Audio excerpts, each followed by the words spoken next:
Good morning.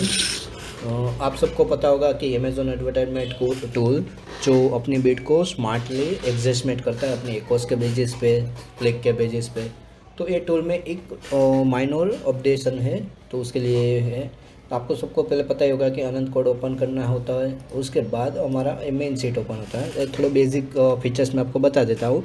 इसके अंदर आपको पता है कि भाई कौन से पाथ पे आपका जो बल्क रिपोर्ट जो डाउनलोड करते हो, तो ये दो जो रिपोर्ट डाउनलोड करके रखते हो वो आपको एक फ़ोल्डर वहाँ पे रख देना है, और उसके बाद यहाँ पे आपको जो आउटपुट चाहिए वो रख देना है। अभी आपको इसमें जो पूरा जिसका परचेस किया उसको पता ही होगा कि क्या क्या फीचर्स है, कि भाई इम्प्रेशन के बेसिस पे आपको बिड कितना अप एंड डाउन करना था। लेकिन अब तक क्या था कि पूरे अकाउंट पे एक्वस के बेसिस पे बिड अप एंड डाउन हो रहा था। लेकिन बहुत सारे लोग होते हैं जिसकी प्रोडक्ट डिफरेंट डिफरेंट कैटेगरी होती है, तो डिफरेंट डिफरेंट कैटेगरी का एक्वस का टारगेशन अलग अलग होता है। जिसका हाई मार्जिन हो वो ज़्यादा बिड तक भी टारगेट कर सकता है, और जिसका लो मार्जिन हो वो इतना हैवी बिड पे टारगेटिंग नहीं कर सकता है। तो हमें क्या करना होता है, यहाँ पे जो बेसिक करते थे वही अपना सेटअप रख देना है, और यहाँ पे रखना है कि हमारा नॉर्मल अकाउंट का कितना टारगेटेड एक्वस रहेगा। तो यहाँ पे 30% रखा है कि भाई हम 30% टारगेट हमारे लिए सही है।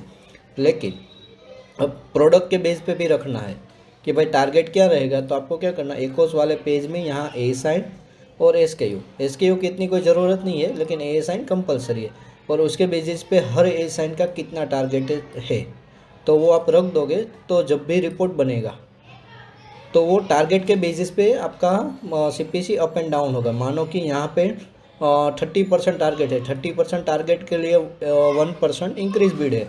लेकिन जहाँ जो एसक्यू का 50% है तो उसके लिए 30% ही 50% गिना जाएगा। मीन्स उसको 50% भी यही कैटेगरी में वर्क करेगा। 20 to 30 मीन्स आपका हर ए साइन का सेपरेट आपके टारगेट के बेसिस पे आप वर्किंग इसमें कर सकते हो। पहले पूरे अकाउंट पे एक ही वैल्यू पे टारगेट होता था, अभी आपके ए साइन के टारगेट के एक्वस के बेसिस पे होगा। इसके लिए यहाँ पे आपको टारगेट एक्वस लिखना पड़ेगा, और बाकी यहाँ पे आपका ए साइन और उसका टारगेट कितना है वो लिखना पड़ेगा। और दूसरा एक फीचर्स ऐड है, वो क्लिक बेसिस सीपीसी है। एक यहाँ पे एक फीचर्स वो भी है कि आप एक जो प्रोसीजर है, ये जो सीपीसी है बढ़ाना कब तक चाह रहे हो। तो मिनिमम क्लिक मीन्स 30 क्लिक तक हमें कोई वर्किंग नहीं करना है। बहुत लोग ऐसा होता है कि भाई नया कैंपेनिंग हो तो उसके लिए 15 क्लिक तक का वेटिंग करते हैं। तो यहाँ पे आपको लिखना होता है कि भाई 15 क्लिक मीन्स हम 15 क्लिक तक वर्क नहीं करेंगे, उसके ज़्यादा क्लिक होगा तो वर्क करेंगे। और दूसरा, क्लिक के अलावा आप ऐसा स्पेंड भी रख सकते हो कि 50 रुपये स्पेंड हो तो ही वर्क करना है, अदरवाइज तब तक हमें वेट करना है जब तक 50 रुपये स्पेंड ना हो।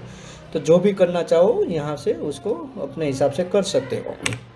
और एक इसके अंदर ये ऐड कर दिया कि जिसका स्पेंड ही नहीं हुआ है, कुछ भी सेल ही नहीं है, बस स्पेंड हो रहा है, तो वो स्पेंड जो हो रहा है तो उसकी कितनी क्लिक तक उसका बढ़ाना है। तो क्या है कि भाई 1 क्लिक आ रहा है तो उससे आगे नहीं आ रहा, तो उसकी बिड और बढ़ाओ, 2 क्लिक बढ़ाओ, 3 क्लिक तक तो कितनी क्लिक तक हमें सीपीसी बढ़ाना है। तो 10 क्लिक तक हमें सीपीसी बढ़ा दे। जब तक 10 सीपीसी ना आए, क्लिक ना आए, तब तक हमें ए प्रोसीजर में ही हमारे कीवर्ड टारगेट हो गए।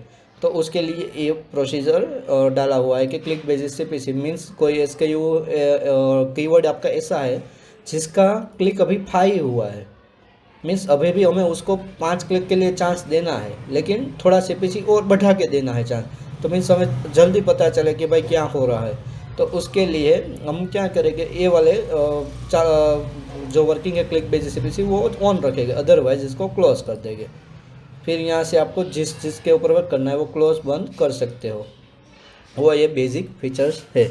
तो एक फीचर्स इसमें ऐड हुआ है। Thank you.